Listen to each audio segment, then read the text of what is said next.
Example 9। Example 9 भी एक बहुत ही सिंपल एग्जाम्पल है, बट ये किससे रिलेटेड है? ये रिलेटेड है थ्योरम 6 से, जहाँ पे हमने एरियाज़ को रिलेट करा है दो सिमिलर ट्रायंगल्स के। हमने ये देखा है कि दो सिमिलर ट्रायंगल्स अगर हमारे पास हैं तो उनके एरियाज़ का रेशियो भी इक्वल होगा किसी भी एक कॉरेस्पॉन्डिंग साइड्स के रेशियो के स्क्वायर के। एक बार इस एग्जाम्पल को देख लेते हैं। इस एग्जाम्पल में क्या कहा गया है, हमसे क्या पूछा गया है? ये कहा गया है the line segment X Y, जो हमें एक फिगर दिया गया है, इस फिगर में एक लाइन सेगमेंट है एक्स वाई, वो पैरेलल है। वो किसके पैरेलल है? ए सी के, ट्राइंगल ए बी सी में। Next is it divides the triangle in two parts of equal areas.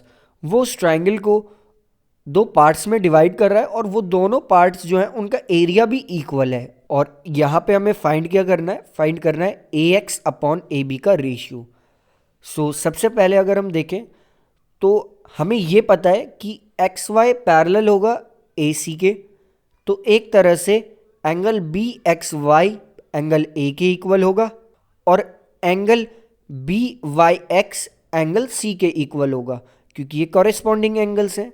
और अगर ये दोनों एंगल्स इक्वल हैं तो थर्ड एंगल जो इन दोनों ट्राइंगल में जो थर्ड एंगल है वो है एंगल बी, वो इन दोनों ट्राइंगल्स में कॉमन होगा। हम कह सकते हैं कि ट्रिपल ए क्राइटेरिया के according triangle A B C और triangle X B Y are similar to each other. इसके बाद अगर ये दोनों ट्राइंगल सिमिलर हैं तो area of triangle A B C upon area of triangle X B Y equal होगा A B upon X B के होल स्क्वायर के। और दूसरी चीज़ हमें क्वेश्चन में ये भी गिवन है कि जो बड़े वाला ट्राइंगल है उसे दो हाफ एरियाज में ये लाइन डिवाइड कर रही है, तो एक तरह से हम इसे लिख पाएंगे कि area A B C is equals to 2 multiplied by area X B Y.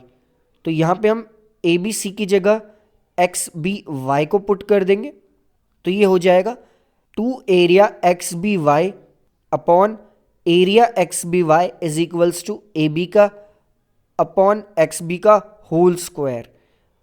Area X B Y से एरिया एक्स बी वाई यहाँ कट हो जाएगा, तो हमारे पास आएगा A B upon X B का whole square is equals to 2 upon 1, that is A B upon X B is equals to √2 upon 1।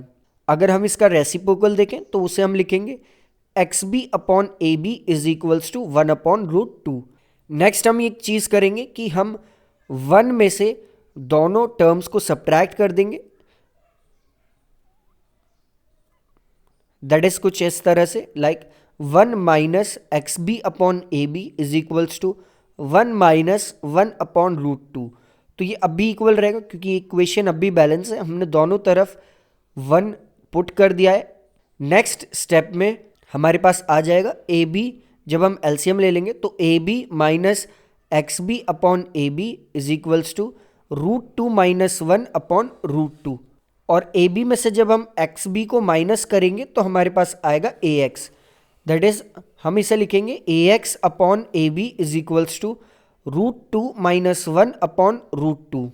तो ये आ जाएगा हमारा ratio A X upon A B का, दैट इज √2 माइनस 1 अपॉन √2। या फिर simply अगर हम इसे लिखना चाहे तो हम √2 अपॉन √2 कट कर देंगे तो आ जाएगा 1 माइनस 1 अपॉन √2। तो हम इसे यानी कि इस रेशियो को कुछ इस तरह से भी लिख सकते हैं like A X upon A B is equals to 1 minus 1 upon √2। या फिर सिंपली जो हमारा आंसर आया था हम इसे उस तरह से भी लिख सकते थे, that is A X upon A B is equals to √2 minus 1 upon √2।